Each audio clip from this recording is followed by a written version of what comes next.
여러분, 청약통장에 별 생각 없이 매달 25만 원씩 넣고 계신가요? 그 돈 무작정 계속 넣으면 나중에 후회할 수 있습니다. 필요한 금액은 이미 채웠는데 자동이체를 이어가거나 목돈만 묵혀서 답답했다는 분들이 정말 많아요. 그렇다고 급하게 청약통장을 깨면 지금까지 쌓아온 가입 기간을 잃을 수 있고요. 오늘은 어떤 사람이 얼마나 넣어야 하는지, 그리고 누가 통장을 유지하면서 납입만 멈춰도 되는지까지 딱 구분해 드릴게요. 요즘 청약통장에 25만 원씩 넣으라는 말 많잖아요. 그 이유는 간단해요. 공공주택 청약에서 한 달에 저축총액으로 인정해주는 금액이 최대 25만 원이기 때문이에요. 그러니까 이런 거예요. 10만 원을 넣으면 10만 원 인정, 25만 원을 넣으면 25만 원 인정, 30만 원을 넣어도 공공주택 저축총액에는 25만 원만 인정. 여기서 중요한 게 있어요. 25만 원은 모두에게 유리한 금액이 아니라는 거예요. 내가 민영주택을 노리는지 공공주택을 노리는지, 공공주택에서도 어떤 면적과 공급 유형을 노리는지에 따라 전략이 완전히 달라져요. 먼저 민영주택이에요. 쉽게 말하면 우리가 흔히 알고 있는 민간 브랜드 아파트를 생각하시면 돼요. 민영주택은 매달 25만 원씩 넣는다고 청약 가점이 더 빨리 올라가는 구조가 아니에요. 가점제로 당첨자를 선정할 때는 무주택 기간과 부양가족 수, 청약통장 가입 기간 등을 봅니다. 월 납입액 자체는 가점 항목이 아니에요. 대신 신청하려는 면적에 맞는 예치금을 채워둬야 합니다. 그리고 이 예치금의 지역 기준은 청약하려는 아파트의 지역이 아니라 입주자 모집 공고일 현재 내가 주민등록상에 거주하는 지역이에요. 예를 들어볼게요.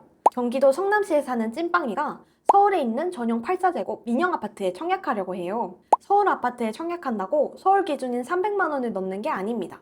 찐빵이의 주민등록상 거주지역은 성남시죠. 성남시는 특별시와 광역시를 제외한 지역에 해당하니까 8호제곱미터 이하에 필요한 예치금은 200만 원이에요. 이미 통장에 200만 원이 있다? 그럼 민영주택 84제곱 청약을 위해 매달 돈을 더 넣을 이유가 없죠. 이럴 때는 통장을 유지하면서 자동이체를 멈추는 게 유리합니다. 남는 돈은 비상금으로 채우거나 내 집 마련에 필요한 계약금으로 모으거나 다른 저축과 투자에 활용하는 거죠. 만약 나중에 더 넓은 면적에 청약하고 싶으면 해당 아파트의 입주자 모집 공고일까지만 예치금을 넣어두면 됩니다. 그런데 공공주택은 이야기가 달라요. 공공주택 일반 공급에서 같은 순위끼리 경쟁할 때 전용면적 40제곱 초과 주택은 저축 총액이 많은 사람이 유리하고요. 전용면적 40제곱 이하 주택은 납입 횟수가 많은 사람이 유리합니다. 저축 총액이 많을수록 유리하다 해서 한 번에 1,000만 원이나 2,000만 원을 넣으면 되는 걸까요? 아닙니다. 앞에서 말했듯이 공공주택의 저축총액으로는 한 회차에 최대 25만 원까지만 인정돼요. 그래서 40제곱 초과 공공주택 일반 공급을 준비한다면 회차마다 25만 원을 채우는 것이 가장 유리합니다. 10만 원을 넣는 사람과 25만 원을 넣는 사람은 매달 15만 원 차이가 나요. 1년이면 180만 원, 5년이면 900만 원입니다. 시간이 지날수록 금액 차이가 더 벌어지기 때문에 납입 인정액을 최대한 채워서 넣는 게 유리해요. 그런데 몇몇 분들은 결국 모두가 25만 원씩 넣으면 의미 없는 거 아닌가요? 이런 걱정을 하시더라고요. 25만 원 납입은 경쟁률을 낮추는 방법이 아니라 내가 경쟁에서 뒤처지지 않도록 저축 총액을 쌓는 방법에 가깝습니다. 따라서 장기간으로 공공주택 청약에 도전하실 분들만 하시는 게 좋아요. 40제곱 이하 주택은 저축 총액보다 납입 횟수가 우선적으로 중요합니다. 같은 순위라면 25만 원을 10번 넣은 사람보다 적은 금액이라도 인정회차가 더 많은 사람이 유리한 구조예요. 그래서 자금이 빠듯하고 40제곱 이하 공공주택만 확실하게 노릴 거라면 최소 납입액인 2만 원으로 회차를 유지할 수 있어요. 다만 나중에 마음이 바뀌어서 40제곱 초과 공공주택을 노리게 되면 문제가 됩니다. 2만 원씩 넣은 기간에는 저축 총액이 적게 쌓여 있잖아요. 그럼 40제곱 초과 경쟁에서는 불리할 수 있어요. 따라서 내가 확실하게 40제곱 이하 주택만 볼 것이다 하는 사람에게만 추천하는 금액입니다. 여기서 또 많이 나오는 이야기가 있어요. 나는 특별공급을 노리니까 금액은 별로 안 중요하지 않아? 이것도 절반만 맞습니다. 특별공급은 종류마다 청약통장 조건이 달라요. 예를 들어 공공분양 신생아 특별공급은 청약통장에 가입한 지 6개월이 지나고 월 납입금을 6회 이상 납입해야 하는 조건이 있습니다. 반면 공공분양 생애 최초 특별공급은 청약통장 1순위 조건을 만족하면서 입주자 모집 공고일까지 선납금을 포함해 600만 원 이상 납부를 해야 돼요. 여기서 생애 최초의 600만 원은 한 번에 납입해서 채우는 것도 가능하지만 그 일시금이 일반 공급 경쟁에서 납입 횟수나 저축 총액으로 그대로 인정되는 건 아닙니다. 그래서 특별공급을 노리시는 분들은 신혼부부인지 생애 최초인지 신생아 특공인지부터 정확하게 확인해야 해요. 제가 각 특별공급에 따른 조건을 화면에 띄워드릴게요. 실제 신청할 때는 이 표보다 해당 단지의 입주자 모집 공고문을 참고하는 게 가장 정확합니다. 여기서 알아두면 좋은 방법이 하나 있어요. 청약통장에 매달 돈을 넣지 않았다고 해서 미납된 회차가 바로 사라지는 건 아닙니다. 나중에 목돈을 한 번에 입금하면서 은행에 이 돈을 미납된 회차별로 나눠서 처리해주세요 라고 요청할 수 있어요. 그러면 한 번에 입금한 돈을 여러 개의 미납 회차로 나눠서 처리할 수 있습니다.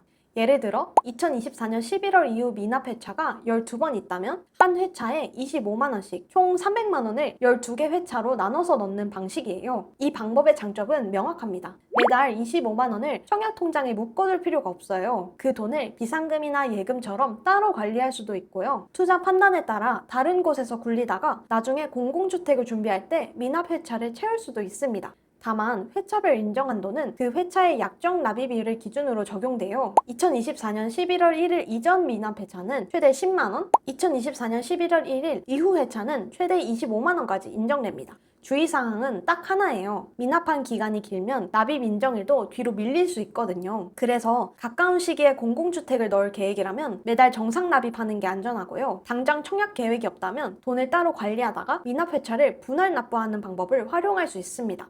이제 케이스별로 정리해볼게요. 민영주택을 노리는 경우 필요한 예치금이 부족하다면 내 거주지역과 목표 면적에 맞는 예치금까지 채워두세요. 예치금을 이미 채웠고 공공주택을 준비할 계획도 없다면 추가 납입은 멈추는 게 유리합니다. 공공주택 40제곱 초과 일반 공급을 노리는 경우 이 케이스는 저축 총액이 많을수록 유리합니다. 생활비와 비상금에 문제가 없다면 회차별 최대 인정액인 25만 원씩 쌓는 것이 가장 유리해요. 공공주택 40제곱 이하 일반 공급을 노리는 경우 이 케이스는 납입 횟수가 중요하죠. 정말 40제곱 이하만 노리고 있고 자금이 빠듯하다면 최소 금액으로 회차를 유지하는 방법을 생각할 수 있어요. 다만 나중에 40제곱 초과로 목표를 바꾸면 저축 총액이 부족할 수 있습니다. 지금 10만 원씩 넣고 있는 경우 예전에는 월 인정 한도가 10만 원이어서 10만 원씩 넣는 분들이 많았어요. 그런데 지금은 공공주택의 월 최대 인정 금액이 25만 원이잖아요. 그래서 40제곱 초과 공공주택 일반 공급을 준비한다면 10만 원을 계속 넣기보다 25만 원으로 올리는 게 유리합니다. 아직 민영인지 공공인지 모르겠는 경우, 아직 목표를 정하지 못했고 당장 공공주택에 청약할 계획도 없다면 우선 매달 25만 원씩 넣어서 내 거주 지역에 85제곱미터 이하 민영주택 최소 예치금까지만 채워두세요. 그 다음에는 자동이체를 잠시 멈추고 방향을 정해도 됩니다. 나중에 공공주택을 선택한다면 미납 회차를 분할 납부할 수도 있고요. 민영주택에서 더 넓은 면적을 노린다면 그때 부족한 예치금만 추가로 채우면 돼요. 특별공급을 노리는 경우 특별공급은 유형별로 가입기간과 납입 횟수, 저축액 조건이 다릅니다. 표를 확인해주세요. 청약통장에 돈을 묶어두기 싫은 경우 통장 개설 후 돈을 넣지 않다가 나중에 미납 회차를 분할 납입하세요. 다만 납입 인정일이 밀릴 수 있고 청약이 임박했을 때는 활용하지 못할 수 있어요. 가까운 청약 계획이 없고 인정일 지연을 감수할 수 있을 때 추천합니다. 청약통장에 돈이 많은데 급하게 돈이 필요하다면 저라면 당장 돈이 필요하다고 바로 통장부터 깨진 않을 것 같아요. 한번 해지하면 지금까지 유지해온 가입기간을 다시 되돌릴 수 없으니까요. 그리고 소득공제를 받은 분은 더 조심해야 합니다. 요건을 충족한 근로자는 주택청약종합저축 납입액에 대해 연 300만 원 한도에서 납입액의 40%를 소득공제 받을 수 있거든요. 그런데 소득공제를 받은 사람이 가입일로부터 5년 이내에 통장을 해지하면 주택 당첨 등 예외 사유가 없는 경우에 납입금액 누계액의 일정 비율이 추징될 수 있어요. 그러니까 해지하기 전에 가입기관과 소득공제 여부를 꼭 확인하세요.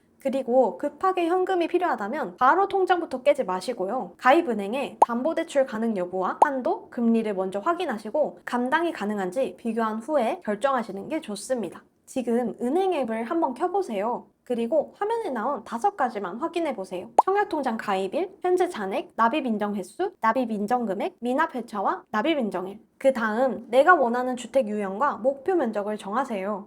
그리고 그 다음에 나에게 맞는 이체 금액을 정해보시는 걸 추천드려요. 청약은 당첨만 되면 끝나는 게 아니에요. 계약금과 중도금, 잔금까지 돈 관리 계획을 미리 세워야 합니다. 제가 실제로 청약에 당첨된 뒤 어떤 비용이 필요했고 자금은 어떻게 준비했는지 정리한 영상이 있어요. 고정 댓글에 남겨둘 테니까요. 내가 당첨됐을 때 실제로 계약할 수 있을지 궁금한 분들은 그 영상까지 이어서 봐주세요. 감사합니다.